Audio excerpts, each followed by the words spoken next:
네, 우리 계속해서 예루살렘으로 돌아오는 이야기를 함께 나누고 있습니다. 그러니까 예루살렘으로 돌아온다는 것은 단순히 그냥 이사를 가는 게 아니라 이제 하나님과 함께하는 집을 짓고 하나님과 새로운 삶을 시작한다는 거예요. 그래서 이제 하나님과 함께하는 삶에 우리의 모든 삶의 포커스를 두고 그것을 위해서 수고하고 헌신하면서 살아가면서 그것을 방해하는 세력과 맞서 싸우는 것이다. 이제 저와 여러분은 하나님과 한편이고 하나님과 함께 손을 잡고 우리를 대적하는 이 관계를 무너뜨리려고 하는 대적들과 맞서 싸워야 되는데 그 대적들은 누구다? 이 세상의 공중 권세 잡은 사탄과 그의 나라, 이 세상이다. 그래서 지금까지 우리는 세상을 가까이 하고 세상을 기뻐하고 세상을 누리며 살았는지 모르겠지만 이제는 우리가 세상과 친구가 되는 것이 아니라 세상을 우리의 적으로 삼고 세상과 대항하여 맞서 싸워야 된다는 것을 우리가 함께 나눴습니다. 근데 이 바벨론은 보통 놈이 아니었던 거예요. 여러분, 우리가 이 바벨론을 제2의 출애굽이라고 이야기하는데요, 애굽 때랑은 상황이 달랐다는 거예요. 애굽은 막 피라미드 짓게 하고 막 고통을 주고 막 겁박하고 해서 굴복시키는 방법으로 이스라엘 백성들을 다뤘다면, 그래서 이스라엘 백성과 애굽은 항상 긴장 관계가 있고 애굽에 대해서 적대적이고 애굽을 미워할 수밖에 없었다면, 바벨론은 그런 방식으로 일하지 않았다는 거예요. 왕의 진미를 먹이고 교육을 시켜주고 기회를 열어주고 능력만 있으면 잘 먹고 잘 살게 해주고, 그래서 바벨론을 포로로 끌어왔는데도 이 바벨론이라는 나라가 대단히 밉지 않고 바벨론과 친하게 지내고 호의적으로 대하고, 그래서 자연스럽게 바벨론의 문화에 융화들게 되는 전략을 이 바벨론은 사용했다는 거예요. 애굽은 고통을 줘서 굴복시키는 전략, 바벨론은 잘 꼬셔가지고 이렇게 융화시키는 전략을 썼다는 겁니다. 근데 문제는 이스라엘 백성들이 그 바벨론 땅에 살면서 자연스럽게 여러 민족을 경험하게 되고 자연스럽게 국제 결혼을 하는 문화 속에서 살아갔다는 거예요. 근데 이 바벨론 땅에서 국제 결혼을 했다는 것은 그냥 새로운 민족, 되게 매력적이다 해서 결혼했을 뿐만 아니라 그 바벨론 땅에서 살아가면서 그 사회 속에서 더 사회적인 인맥을 더 확장시키고 성공과 출세의 교두보가 되었을 것이다. 근데 문제는 바벨론 땅에서 그렇게 살았을지라도 이스라엘 땅에 와서 그렇게 살면 안 되는데, 이스라엘로 돌아와서도 이스라엘 백성들이 그 문화를 버리지 못했다는 거예요. 그래서 성전을 짓고 이스라엘 백성들이 잘 살아가는가 했는데 에스라가 2차 기한을 해서 딱 보니까 어떤 문제가 생긴 거예요. 이스라엘 백성들이 뭐 백성의 지도자나 뭐 제사장이나 할 것 없이 모든 이스라엘 백성이 온갖 족속의 딸들과 결혼해서 살아가고 있더라. 이걸 조사하는 데만 2달이 걸렸다는 거예요. 여러분, 근데 신명기 7장에서는 하나님께서 분명히 뭐라고 말씀하셨던 거예요?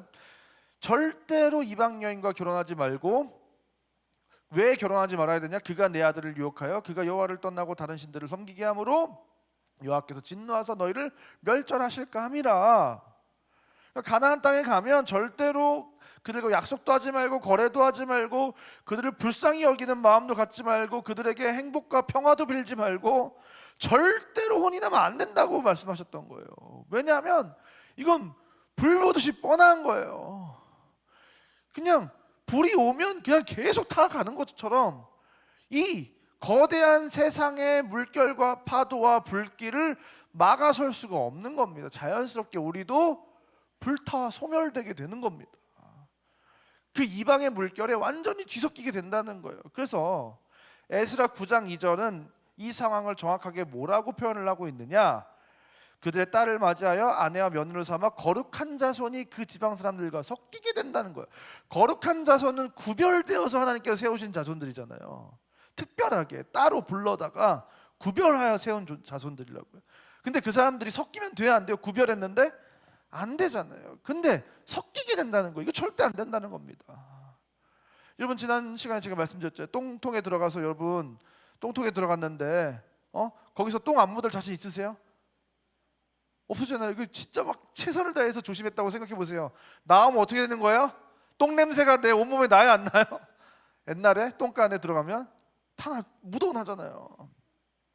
여러분, 지난 시간에 말씀드린 것처럼 아무리 비싼 생수라고 할지라도 거기에 똥물 한 방울만 튀어도 그건 똥물인 거예요, 똥물. 그러니까 여러분, 우리가 세상 속에 살면서 진짜 최선을 다해 살아가도 이게 믿음을 지킨다는 게 어려운데, 세상을 더 가까이 하고 세상과 더 벗으로 삼고, 여러분 그렇게 살아가는데 사실 이게 이스라엘 백성들이 그들과 완전히 뒤섞이면서 살아가면서 신앙을 지키면서 살아간다, 거룩을 지킨다, 이거는 사실상 불가능하다는 거예요. 그래서 이스라엘 백성들이 어떤 선택을 했던 겁니까?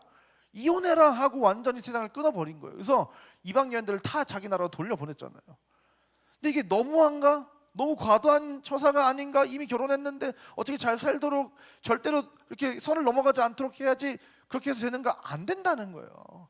그 한 방울 떨어지면 똥물 된다는 거예요. 여러분, 지난 시간에 그래서 제가 이것은 마치 승강장에서 한 발자국 멀리 떨어지라는 것과 같다는 거예요.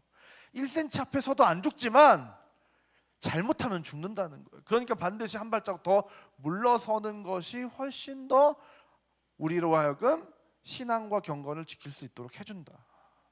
그래서 한 발자국 더 멀리 세상과는 떨어지고 한 발자국 더 가까이 하나님께로 나아가는 신앙생활을 우리가 살아야 한다고 했습니다.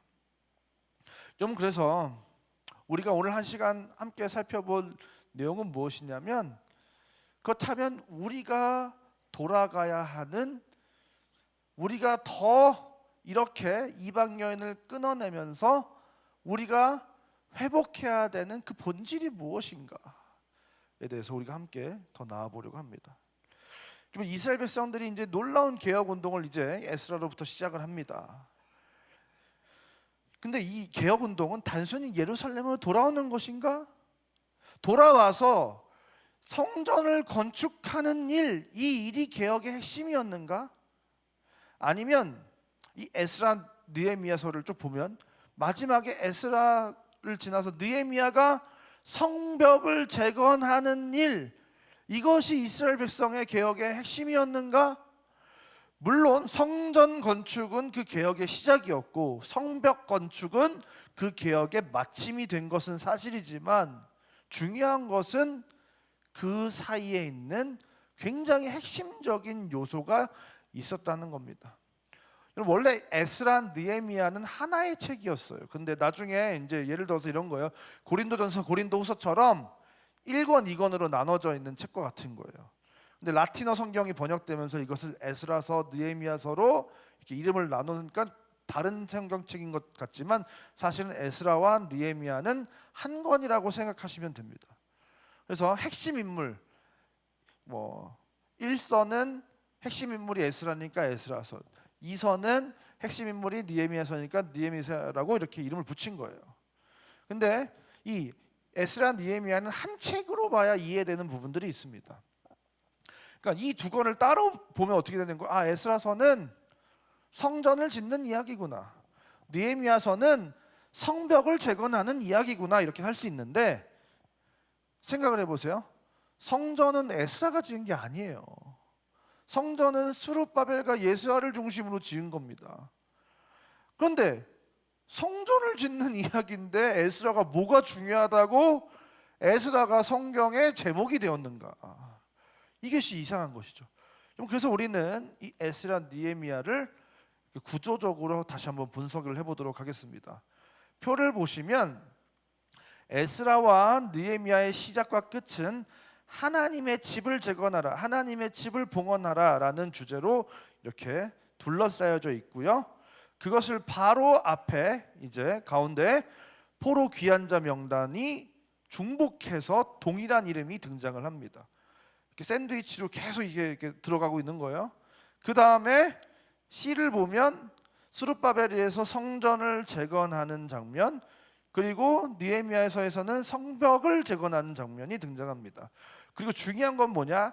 그 가운데 성전 재건과 성벽 재건 사이에 무엇이 있었는가? 바로 에스라를 중심으로 한 이스라엘 백성의 정체성 회복의 개혁 역사가 바로 여기 들어가는 거예요. 그래서 에스라서라고 불리는 겁니다.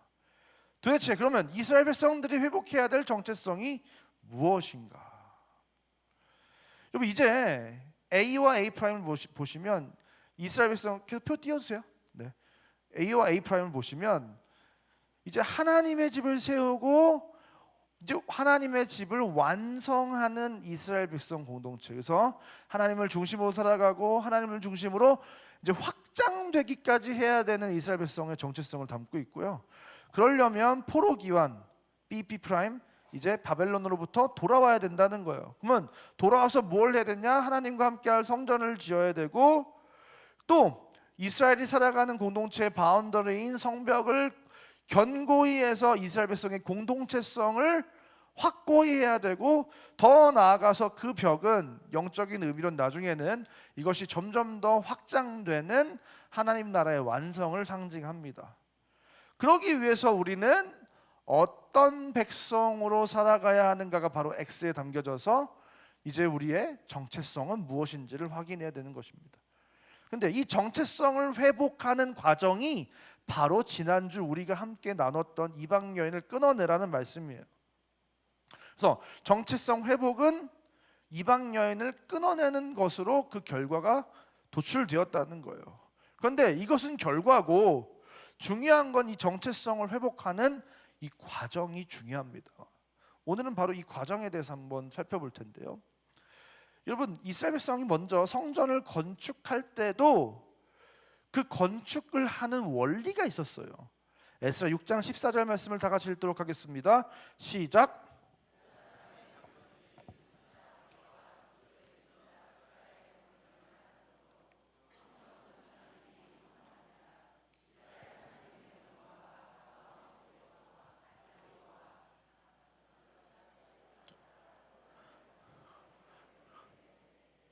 네, 감사합니다. 네, 여러분 지금 선지자 학개와 이도의 손자 스가랴의 권면을 따라서 유다 장로들이 성전 건축을 했는데 형통했다라고 하면서 그것을 더 구체적으로 설명하기를 이스라엘 하나님의 명령과 그 고레스와 다리오와 아닥다다의 조서를 따라 성전을 건축하며 일을 끝냈다는 거예요. 이 이스라엘 백성의 정체성, 그 X에 있는 정체성을 담을 그릇인 이 성전의 건축이 시작되었는데 그 원리와 기준이 무엇이었는가? 유다 장로들이 무엇을 따랐는가 보니까 선지자 학개와 스가랴의 권면을 따랐다는 거예요. 그런데 결국 그 권면은 어디로부터 기인하는가? 이스라엘 하나님의 명령과 그 하나님의 명령을 따라서 옮기긴 이 페르시아 왕들의 예루살렘 기환을 해서 성전을 지으라는 그 지시를 따라서 지금 이 성전이 완성이 되었다는 겁니다. 그래서 하나님이 명령하셨고 그것을 세상 왕들이 받아서 이스라엘 백성에게 전달했고 또 하나님이 명령하셔서 선지자들이 이스라엘 백성에게 권면을 해서 이 성전 건축이 완공되었다는 거예요. 그러니까 이 성전 건축은 그 성전 건축의 기준과 원리는 다 어디로부터 기인하는 겁니까? 하나님의 말씀으로부터 기인하는 거예요. 그러면 이제 이 하나님의 말씀으로 세워진 그 하나님의 그 성전, 그 하나님과의 관계성의 회복 위에 그 집에 무엇으로 가득 차야 되는 거예요? 하나님을 사랑하고 하나님을 너무 사랑해서 하나님의 뜻대로 그 말씀대로 살아가겠다고 하는 바벨론을 따르는 삶이 아니라 하나님의 말씀을 따라 사는 새로운 삶으로 그 집은 가득해져야 된다는 거예요. 근데 여러분, 근데 무엇이 문제였던 거예요? 에스라가 2차 포로기환을 한 시점은 이스라엘 백성이 성전을 완공하고도 60년이 지난 시점이었어요. 근데 이 말씀의 토대 위에 세워진 그 성전을 중심으로 한 공동체가 성전이 세워지고 나서 60년이 지난 그 시절에 어떤 일을 지금 직면하고 있었던 거예요? 말씀대로 살아가는 게 아니라 말씀으로 그 집이 채워진 게 아니라 바벨론의 방식대로 이방 여인들과 혼인하여 섞여서 하나님을 떠나고 이방 신을 섬기는 문화 아래 살아가는, 그래서 하나님의 진노를 받아 멸절할 수밖에 없는 그 말도 안 되는 상황에 지금 직면했다는 거예요. 그러니까 말씀이 기준이 아니라 자기 좋을 대로, 자기 보기에 좋은 대로 그 바벨론의 방식이 기준이 되어서 이스라엘 백성들이 살아가고 있었다는 겁니다. 여러분, 하나님의 백성의 그 정체성을 회복하는데 그 회복의 기준이 무엇이냐? 여러분, 이 정체성의 회복에 있어서 제일 중요한 것은 그 기준을 세우는 거예요. 왜냐하면 회복을 해야 되는데 어떻게 회복해야 되는지 그 기준이 없으면 회복할 수가 없잖아요. 그러니까 제일 중요한 건 기준을 세우는 겁니다. 근데 그 기준이 뭐라고요? 성전을 세울 때와 마찬가지로 하나님의 말씀이다. 여러분, 예루살렘으로 돌아왔다고 해서 다 된 게 아니라, 그러니까 우리가 구원받았다고 해서 다 된 게 아니라 성전이 되었다고 다 된 게 아니라, 그래서 성전 중심으로 교회 생활을 하고 신앙 생활을 하고 예배를 드리고 교회를 다닌다고 다 된 게 아니라, 여러분, 우리에게 중요한 것은 무엇이냐? 하나님의 말씀을 기준으로 살아가는 삶으로 우리의 삶이 세워지지 않으면, 채워지지 않으면 우리의 삶은 이스라엘 백성의 삶과 전혀 다르지 않는, 하나님의 진노를 받을 수밖에 없는 삶을 살아간다는 거예요. 아무리 우리가 주일날 교회를 나왔어도, 봉사를 해도, 뭐 헌금을 많이 해도, 아무리 그렇게 해도 저와 여러분이 말씀대로, 말씀을 기준으로 살아가지 않으면 말짱 도루묵이라는 거예요. 그래서 하나님이 그 60년을 참으시다가 다시 60년을 참으시는 거예요. 하나님이 60년을 참다가 도저히 안 되겠다 생각하셔서 에스라라는 사람을 투입시키는 겁니다. 그래서 그 기준을 막 뒤흔들고 그 기준을 막 흐릿하게 만들고, 그래서 결국 우리로 하여금 그 기준을 지키지 못하게 만드는 원흉이었던 이방 여인을 끊어버리는 거예요. 이게 안 하면 안 되니까. 여러분, 그래서 에스라가 7장 9절부터 10절 말씀을 보니까, 첫째 달 초하루에 바벨론에서 길을 떠났고 하나님의 선한 손에 도우심을 입어 다섯째 달 초하루에 예루살렘에 이르니라. 에스라가 여호와의 율법을 연구하여 준행하며 율례와 규례를 이스라엘에게 가르치기로 결심하였더라. 그러니까 이제 에스라가 결심을 한 거예요. 기준이 없어서다. 지금 이게 기준이 없다. 그래서 돌아가면서 에스라는 결심을 한 거야. 여호와의 율법을 연구하여 준행하며 율례와 규례를 이스라엘에게 가르치기로 결심을 하고 돌아간 겁니다. 여러분, 이렇게 하나님은 에스라를 보내십니다. 근데 이 에스라는 누구냐? 에스라 7장 1절 말씀을 보니까 바사왕 아닥사스가 왕위에 있을 때에 에스라라 하는 자가 있으니라. 그는 스라야의 아들이요 아사라의 손자요 hil기야의 증손. hil기야는 대제사장이거든요. 그래서 이제 뭐 2절 3절을 쭉 보면 대제사장 아론의 16대 손이라고 나와요. 그러니까 이 에스라는 제사장 가문에서 태어나서 제사장의 역할을 하면서 살아가야 하는 존재였어요. 그러니까 제사장은 원래 뭐 하는 사람이라고 했습니까? 하나님과 백성을 연결하는 자라고 했잖아요. 근데 에스라 7장 6절 말씀을 보니까 이 에스라가 바벨론에서 올라왔으니 그는 이스라엘의 하나님 여호와께서 주신 모세의 율법에 익숙한 학자로서, 그래서 모세의 율법을 진짜 통달하는 사람이에요. 그래서 11절 말씀을 보니까 여호와의 계명의 말씀과 이스라엘에게 주신 율례학자요 학자 겸 제사장이니까 굉장히 성경을 통달했고 제사장의 업무를 감당하는 학자 겸 제사장이었는데, 12절에서는 구체적으로 더 이걸 어떻게 표현하냐면 하늘의 하나님의 율법의 완전한 학자 겸 제사장 에스라에게 조서를 내리노니. 그러니까 율법의 완전히 율법을 통달한 사람이었다고 성경이 그를 표현하고 있다는 거예요. 굉장히 그 성경 지식과 그 하나님의 뜻을 해석하는 데 있어서 탁월한 사람이 바로 이 에스라였다는 것입니다. 근데 그래서 이 에스라가 한 일이 무엇입니까? 첫 번째는 말씀을 가르치기로 결심하고 말씀을 가르치는 거예요. 그래서 이스라엘 백성들에게 흔들리고 희미해진 기준을 다시 견고하게 그들의 인생의 기둥으로 박는 거예요. 에스라 7장 13절 말씀을 보니까 너는 내 손에 있는 내 하나님의 율법을 따라 유다와 예루살렘의 형편을 살피기 위하여. 그래서 하나님의 말씀을 완벽하게 아는 이 에스라가 그 율법을 따라서 이스라엘의 영적 상황을 말씀의 기준을 보고 딱 살펴가지고, 그래서 그 이스라엘 백성들을 바로 세우기 위해서, 그래서 율법의 기준을 세우고 가르치고 돌이키게 하기 위해서 에스라는 돌아왔고, 그래서 더 나아가서 그 말씀의 기준에서 이스라엘 백성에게 끊어져야 될 것, 그 말씀의 기준을 흐리게 하는 것들, 흔들게 하는 그 모든 요소를 어떻게 하는 거예요? 완전히 차단하는 거예요. 우리 충치 치료를 하듯이 막 쑤셔가지고 막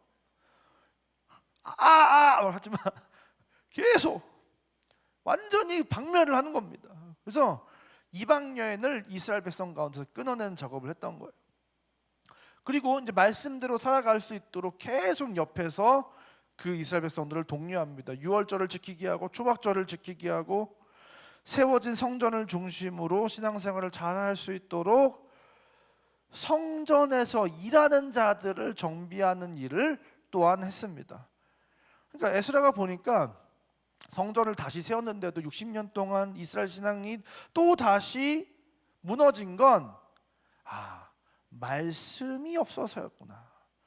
근데 왜 말씀이 없었는가? 성전을 중심으로 말씀을 가르치고 성전의 붙박이로 머물면서 이스라엘 백성이 성전 중심으로 하나님께 가까이 나아갈 수 있도록 말씀을 기준으로 그들을 가르치고 훈육해야 될 사람들이 인력이 부족해서 그렇구나 라고 해서 이 에스라는 처음에 어떻게 한 거예요?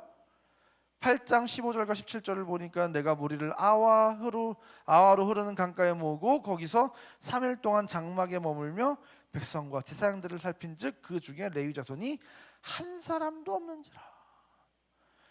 귀환할 때 제사장들을 대동하고 많은 사람들을 모아다가 수천 명의 사람들이랑 돌아가려고 하는데 보니까 성전을 섬길 레위인은 한 명도 없는 거예요. 그래서 어떻게 합니까? 16절과 17절에 모든 족장들을 불러다가 다 보내가지고 우리 하나님의 성전을 위하여 섬길 자를 데리고 오라 해가지고 모든 족장들을 불러다가 레위인을 모아오라고 시킵니다. 근데 20절을 말씀을 보니까 그 레위인들에 대해서 뭐라고 표현하고 있냐면 그들은 모두 지명받은 이들이었더라. 이스라엘의 그 민족 가운데 너무나도 필요한 이 레위인들을 어떻게 했다는 거, 지명해서 불렀다는 거예요. 여러분, 지명해서 부름받은 우리 건모, 요즘 최근에 우리 그 어디입니까? 우리 사랑한 데이 때문에 영상을 너무 많이 만드느라 지금 굉장히 힘든 상황가 됐어요. 박수로 한번 격려하도록 하겠습니다. 우리 상곡교회 지명받아 부름받은 레위인들이 많이 있습니다. 우리 유양기 장로님을 비롯해서 우리 최원석 간사님, 뒤에서 찬양 인도하시는 혜정 간사님, 뭐 경미도 있고, 또 우리 멍때림에서 일하고 계신 우리 직원분들도 얼마나 열심히 일을 하고 계십니까? 다 지명받아 이 성전을 세워가기 위해서 부름받은 자들인 줄 믿습니다. 그들을 위해서 다 같이 한번 박수하도록 하겠습니다. 중요한 것은 무엇이냐면 이렇게 성전을 세워가는데 이스라엘 백성들이 신앙생활을 잘 할 수 있도록 필요한 인력들이 있었다는 거예요. 그래서 인력이 부족하면 돼요, 안 돼요? 그래서 다음 주에 제가 한 명을 더 선발하도록 하기로 결정을 했습니다. 다음 주에 누가 오는지 깜짝 놀라시지 마시고요. 그래서 여러분, 진정한 도움을 줘야 된다. 그래서 도움을 주기, 이스라엘 백성들 신앙생활을 잘 하기 위해서 이제 도움을 주는데, 이스라엘 백성들에게 에스라가 말씀을 가르치는 그 장면이 이제 등장을 합니다. 느헤미야 8장을 보니까 에스라가 이스라엘 백성들에게 그 말씀을 가르치는 장면이 착 등장을 해요. 이스라엘 자손이 자기의 성읍에 거주하였더니 일곱째 달에 이르러 모든 백성이 일제히 수문 앞 광장에 모여 학사 에스라에게 여호와께서 이스라엘에게 명령하신 모세의 율법책을 가져오기를 청하매. 여러분, 유대력으로 일곱째 달은 이스라엘 백성들에게 있어서는 새해예요, 새해. 그러니까 이 태양력으로는 9월에서 10월 정도인데요. 이스라엘 백성들은 그 즈음을 새해라고 생각을 해요. 근데 이 일곱째 달에는 뭐가 있냐면 나팔절과 대속제일과 초막절이 이 한 달에 다 모여 있어요. 그러니까 이스라엘 백성에게 있어서 이 첫 달은 굉장히 중요한 달이에요. 근데 이때 백성들이 지금 모여서 무엇을 하는 겁니까? 에스라에게 요청하기를 율법책을 가져와 달라 간절히 요구를 했다는 거예요. 상업교회 성도 여러분, 이런 모습이 여러분들에게 있어야 될 줄 믿습니다.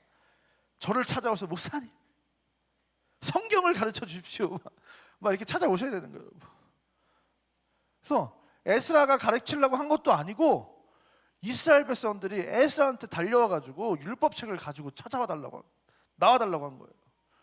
그래서 이스라엘 백성들이 이 일곱째 달에 다 모여가지고 에스라에게 율법책을 가져와 달라고 해서 그 말씀을 갈망하는 마음이 막 넘친 거예요. 그래서 이제 에스라가 이 율법책을 가져와서 읽기 시작합니다. 8장 3절 말씀 다 같이 읽겠습니다. 시작.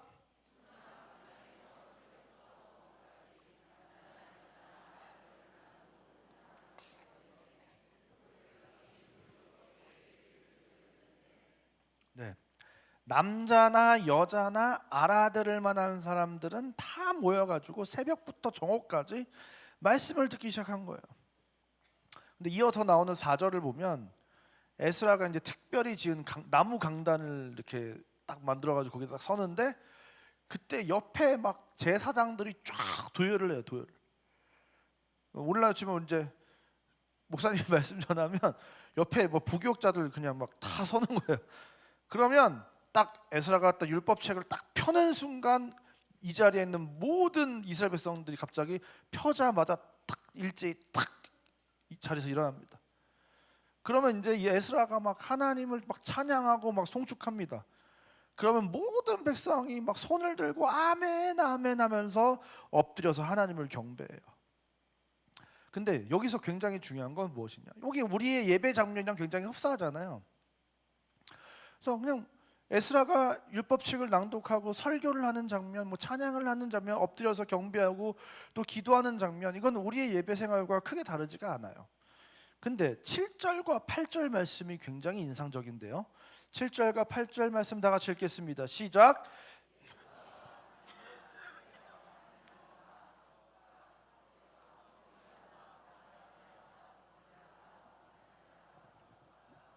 예. 백성이 제자리에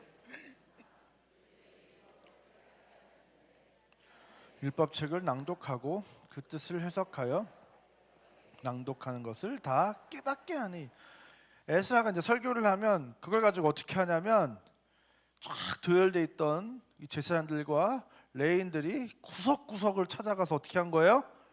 에스라가 낭독한 설교한 그 내용을 백성들에게 더 자세하게 설명을 하면서 다 하나하나 깨닫게 하고 사람들이 그 말씀을 다 이해하고 마음속으로 깊이 새기게 만들었다는 거예요. 그러면 어떤 일이 벌어집니까? 9절에 백성이 율법의 말씀을 듣고 다 우는지라. 총독 느헤미야와 제사장경 학사 에스라와 백성을 가르치는 레위 사람들이 모든 백성에게 이르기를 오늘은 너희 하나님 여호와의 성일이니 슬퍼하지 말며 울지 말라. 하도 막 울음 바다가 되니까 너무 감동을 받고 막 감격하고 막 하나님 앞에 너무 죄송스럽고 막 울음 바다가 되니까 너무 심각해지니까 그만 울으라고. 그만 울어. 지금 여호와의 날이고 행복한 날인데 기쁜 날인데 그만 울으라고 말할 정도로 사람들이 막 감격해서 회개하기 시작합니다. 여러분, 온 성도가 하나님 앞으로 나와서 선포되는 말씀을 듣고, 근데 거기서 그치는 것이 아니라 교회를 섬기는 제사장들과 레위인들이 하나님의 말씀, 그 선포된 말씀을 가지고 더 구체적으로 가르치고, 그래서 그것을 통해서 말씀을 깨달아 알아 울며 하나님께 감격하며 회개하며 나아가는, 여러분 이것이 너무나도 아름다운 교회의 모습이 아니겠습니까? 여러분 이스라엘 백성에게는 이처럼 돕는 자들이 필요하다는 거예요. 에스라가 필요하고, 에스라와 함께 사역하는 수많은 하나님의 사람들을 통해서 변화되어야 되는 존재들, 그것이 바로 이스라엘 백성의 아름다운 모습입니다. 근데 여러분 잘 보세요. 에스라라는 사람의 이름의 뜻은 돕다. 우리가 돕는 배필할 때 에제르와 같은 어원인 거예요. 여러분 돕다, 돕는 사람이라는 뜻을 가진 것이 에스라입니다. 느헤미야는 이름의 뜻이 무엇이냐면 위로하다라는 뜻을 가지고 있어요. 이 에스라 느헤미야가 뭘 어떻게 돕고 어떻게 위로했냐는 거예요. 사실 이 정체성 회복의 핵심적인 사건은 이방 여인을 끊어낸 거예요. 끊어내는 거예요. 영적인 지도자로서 제가 고민을 참 많이 합니다. 성도들의 삶에 어느 정도로 개입해야 되는가. 내가 정말 여러분들을 돕고 위로하는 일은 무엇인가. 에스라처럼 다 끊어내야 되나. 분명한 것은 여러분들이 하나님보다 더 사랑하는 것이 있다면 그것을 적극적으로 여러분의 삶 속으로 들어가서 끊어내는 것이 사실은 제가 해야 될 일일지도 모른다는 거예요. 여러분이 세상과 섞이는 걸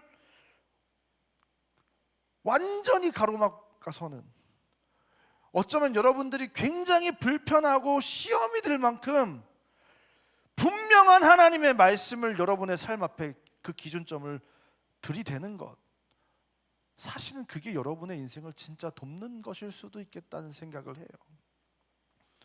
많은 사람들이 원하는 인자하고 자애로운 목사님, 여러분 괜찮아요. 다 넘어지고 실수하는 거예요. 우리가 하나님도 아닌데 어떻게 이렇게 살겠어요?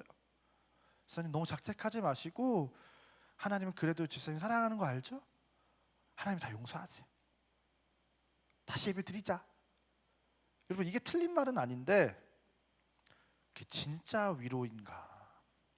그 인생에 있어서 진짜 위로이고 그 인생을 진짜 도와주는 일인가? 여러분 진짜 위로는 그 표면적인 위로 다음의 행동이 반드시 따라야 된다는 거예요. 에스라처럼 진짜 적극적으로 도와야 될 수 있다는 거예요.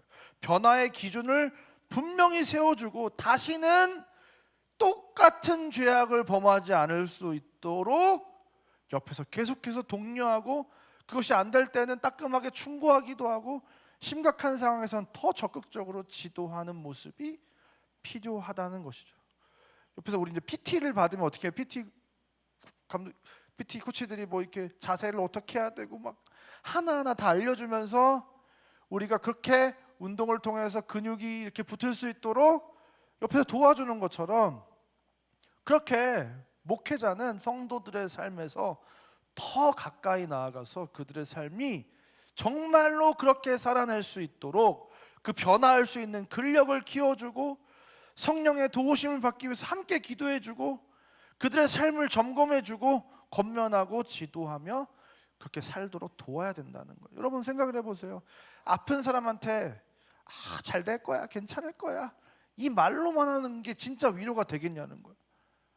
정말로 내가 잘 아는 병원이 있으면 그걸 찾아봐주고, 명의가 누구인지 알고 있으면 그걸 알려주고, 그 병이 낫도록 기여하고, 또 완치가 될 때 비로소 결국 그 병이 해결이 되는 것을 함께, 그 과정을 함께 하면서 지켜볼 때 그 병이 완전히 해결돼야 그때 비로소 사실은 진짜 위로가 찾아오는 거잖아요.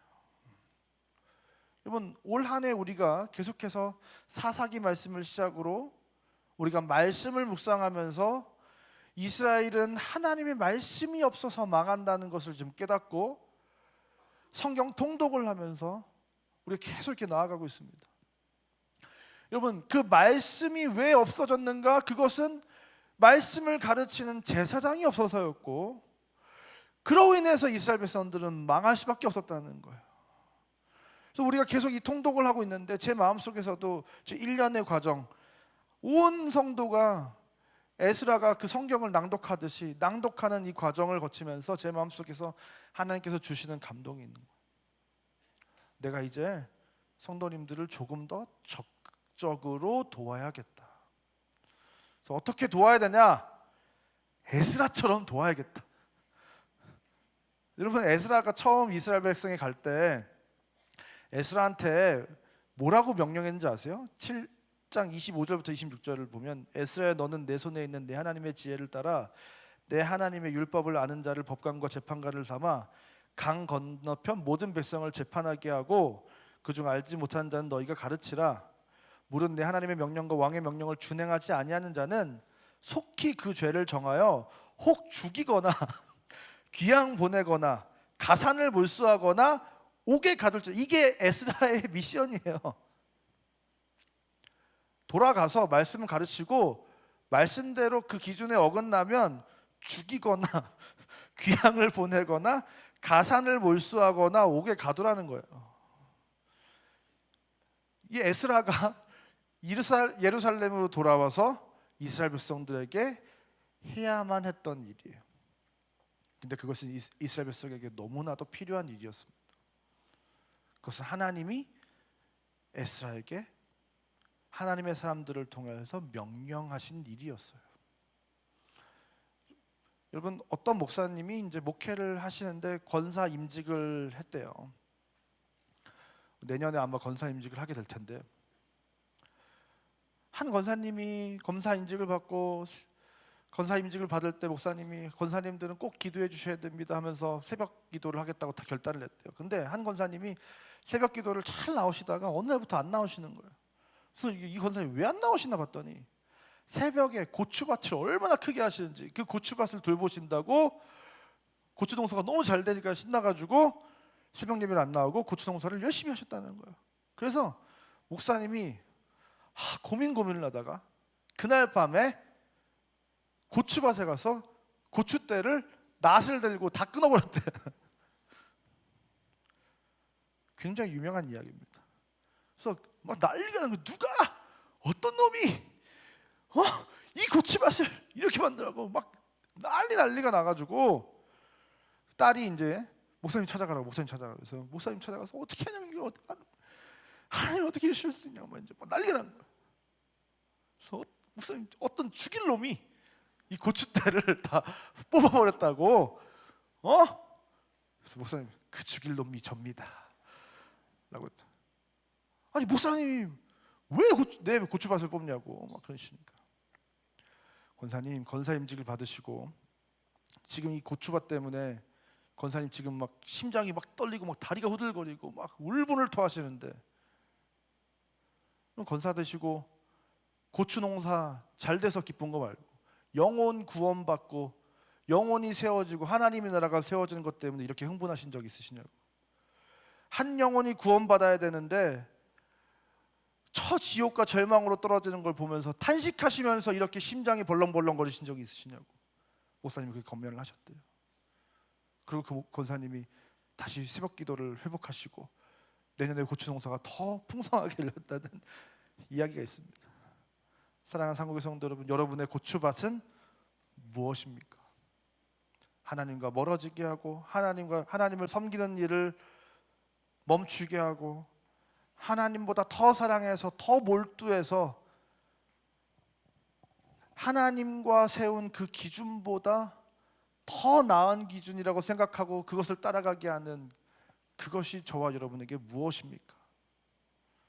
제가 그 이방 여인을 끊어냈던 에스라처럼 고추대를 다 뽑아버린 목사님처럼 이제 제가 장갑을 끼고 다 이제 갈아엎어야 되는, 제가 많은 고민을 했습니다. 목회 4년 차인데 진심으로 여러분들을 어떻게 도울 수 있을까?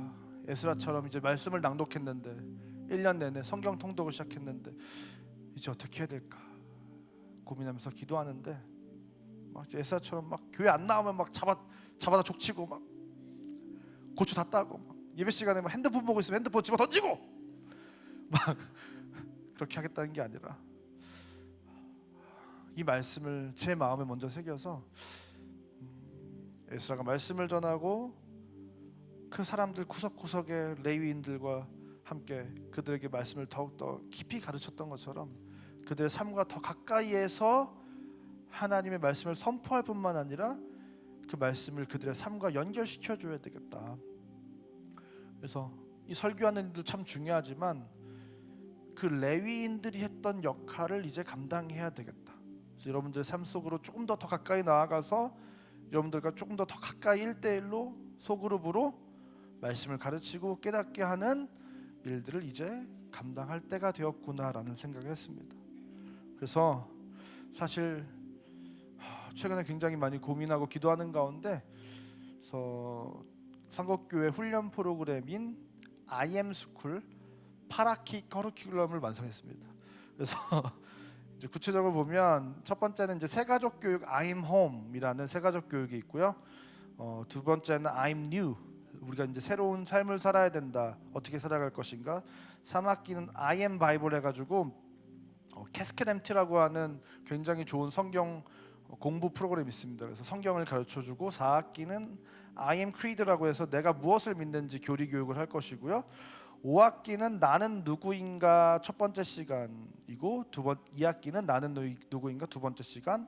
그 7학기는 종말을 살아가는 그리스도인들의 삶은 어떻게 살아야 될 것인가.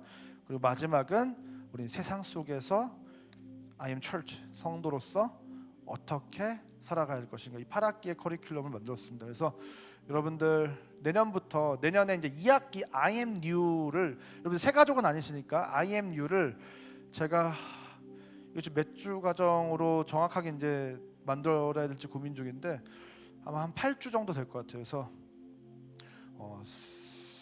네 분기로 나눠서 한 3-4팀씩 하면 한 10팀 이상 할 수 있겠다 이런 생각을 해요. 그럼 한 100명 정도는 내년에 끝낼 수 있겠다 이런 생각을 했습니다. 원래는 이거 수많은 성도님들이 계시는데 이거 어떻게 다 한 명 한 명 제자훈련하나 그냥 단체로 다 때려놓고 해야 되겠다 생각했는데 아니다. 오늘 이 말씀처럼 그 사람들 삶의 구석구석으로 나아가서 에스라가 말씀을 선포한 방식도 중요하지만 레인들이 그들의 삶으로 찾아간 방식도 중요하다라고 생각해서 소그룹으로 제가 내년에 미친듯이 성경 공부를 여러분과 함께 할 예정입니다. 그래서 사실은 그래서 이제 이사를 와야 되겠다고 생각을 했어요. 더 이 성전 중심으로 여러분들과 말씀을 나누려면 가정도 지켜야 되잖아요. 근데 이게 계속 너무 거리가 멀수록 이게 힘들기 때문에 더 성전을 중심으로 이 일을 감당해야 되겠다라고 생각했습니다. 사랑하는 상국의 성도 여러분, 우리 이제 진짜로 바벨론의 삶을 청산하기 원합니다. 이젠 진짜 우리가 예루살렘으로 돌아가기 원합니다. 나로 하나님과 멀어지게 하는 그 세상을 이제 미워하기 원합니다. 이제 그 세상을 떠나기 원합니다. 나를 하나님과 멀어지게 하고 내 영혼을 파멸시키려고 하는 그 세상을 우리의 원수로 삼기 원합니다. 이제는 그 하나님만을 사랑하기 원합니다. 이제 하나님을 중심으로, 이 성전을 중심으로, 하나님의 말씀을 중심으로, 예배를 중심으로 살아가기 원합니다. 여러분 그렇게 살아가기 원하십니까? 말씀을 따라 살기 원하십니까? 하나님만을 사랑하기 원하십니까? 그렇다면 여러분 이제 저와 여러분의 인생의 모든 선택과 결정의 기준이 하나님의 말씀이 되어야 될 줄 믿습니다. 이를 위해서 이스라엘 백성이 그랬던 것처럼 말씀을 가르쳐 주십시오라고 했던 그 열정을 가지고 그 말씀에 귀를 기울이시고 말씀을 배우시고 깨달으시고 말씀에 감화받아 감격의 눈물을 흘리며 그 삶을 돌이키는 은혜가 여러분의 인생 가운데 있기를 주님의 이름으로 축원드립니다. 시간 다 같이 자리에 나셔서 함께 고백하기 원합니다.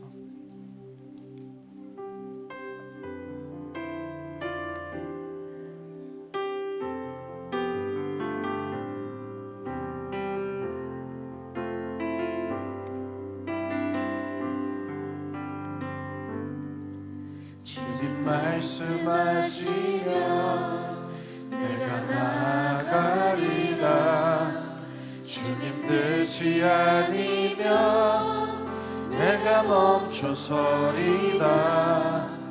나의 가고 서는 곳 주님 뜻에 있으니 오 주님 나를 이끄소서.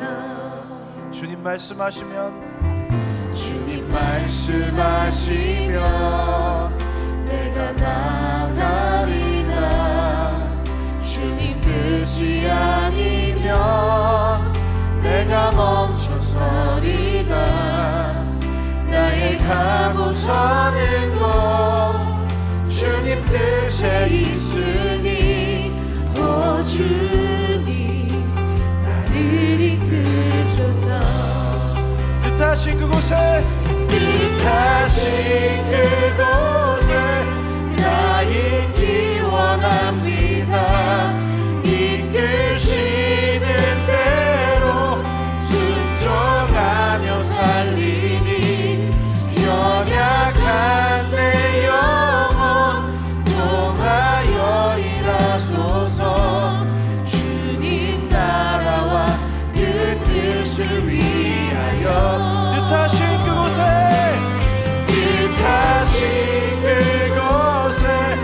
나 있기 원합니다. 이끄시는 대로 순종하며 살리니 연약한 내 영혼 통하여 일하소서.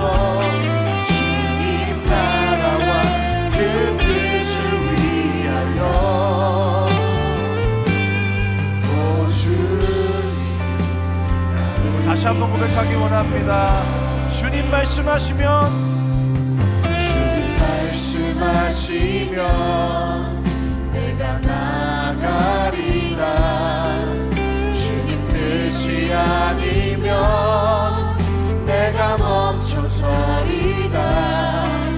나의 가고 서는 곳 주님 뜻에 있으니 오 주님 나를 이끄소서. 주님 말씀하시면 주님 말씀하시면 내가 나가리라. 주님 뜻이 아니면 내가 멈춰서리라. 나의 가고 서는 곳 주님 뜻에 있으니 오 주님 나를 뜻하신 이끄소서. 그곳에 뜻하신 그곳에 나 있기 원합니다.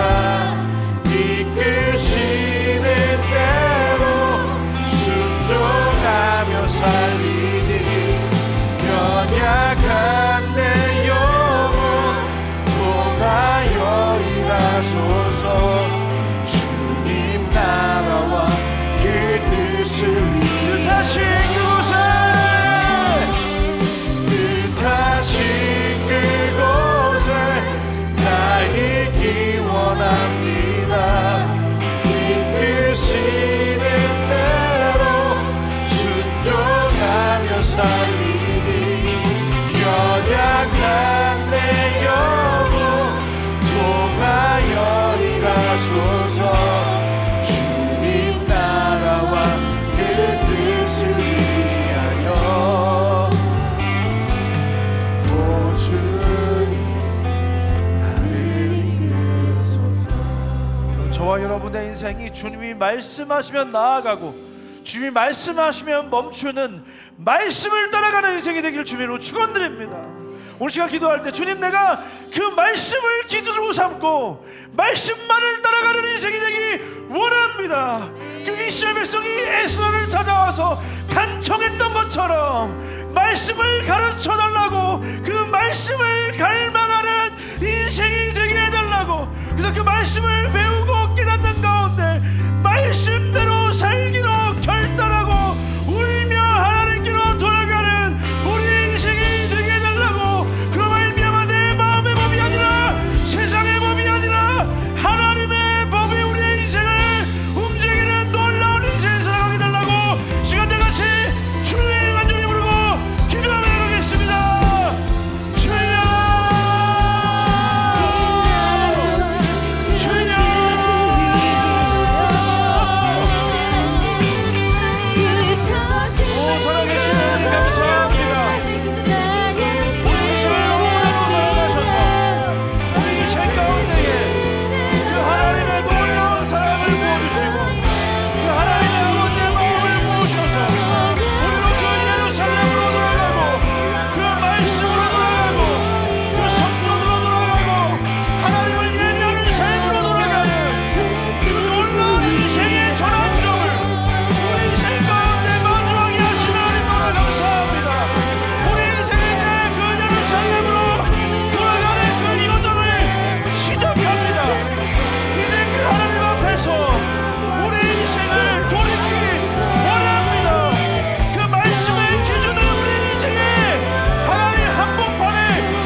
주셔서 그로 말미암아 우리가 정말로 하나님의 중심으로 뚫는 공체 하나님의 성 되게 하여 주시옵소서.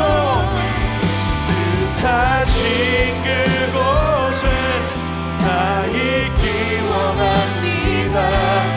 이끄시는 대로 순종하며 살리니 연약한 내 영혼 통하여 일하소서.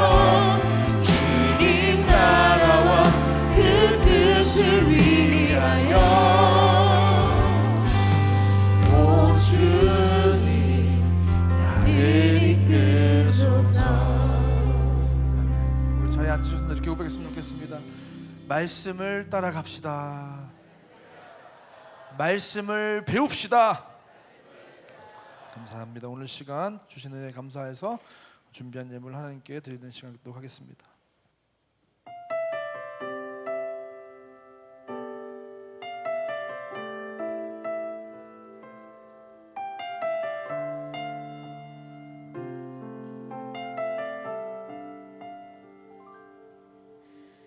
이 세상을 살아가는 동안에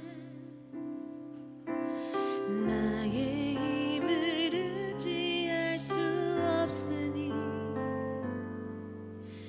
기도하고 낙심하지 말 것은 주께서 참 소망이 되심이라.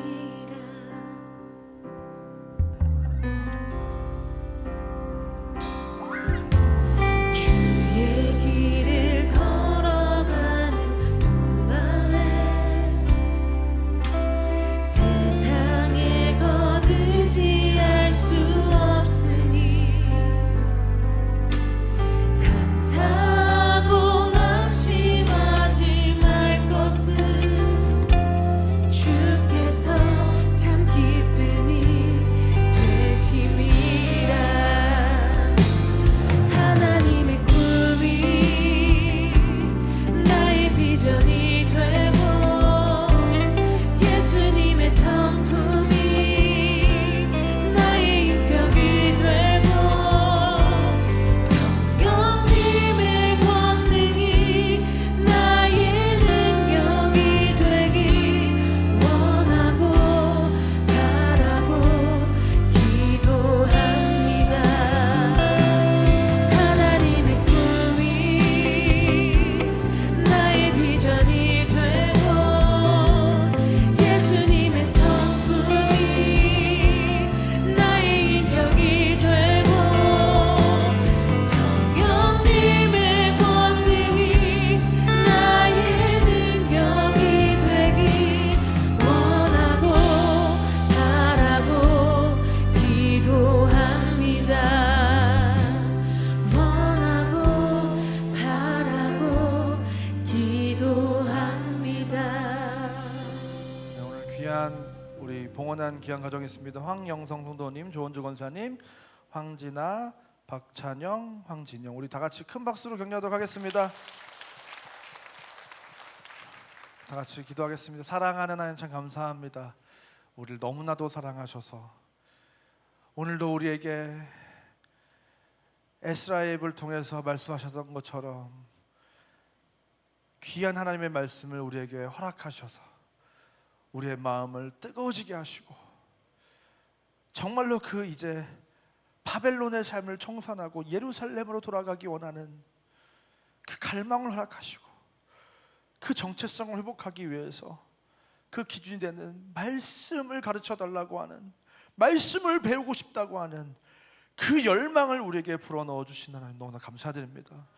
하나님, 이스라엘 백성의 공동체가 에스라의 귀환을 통해서 그 이방 여인을 끊어냈을 뿐만 아니라 하나님의 말씀을 받아 그 말씀을 기준으로 삼고 그 말씀을 깨달아 울며 회개하며 하나님께로 돌아왔던 것처럼 이 상국의 공동체가 말씀을 듣고 말씀을 배우고 말씀을 깨달아 울며 하나님께 돌아오는 그 바벨론의 삶을 정산하고 예루살렘의 삶을 살아가게 되는, 이제는 정말로 내 마음이 원하는 대로 내 소원대로 살아가는 것이 아니라 세상이 좋다고 하는 것을 따라가는 것이 아니라 하나님의 뜻을 따르게 되는 진짜 하나님의 백성이 되는 우리의 모든 삶 될 수 있도록 하나님께서 은혜를 베풀어 주시옵소서.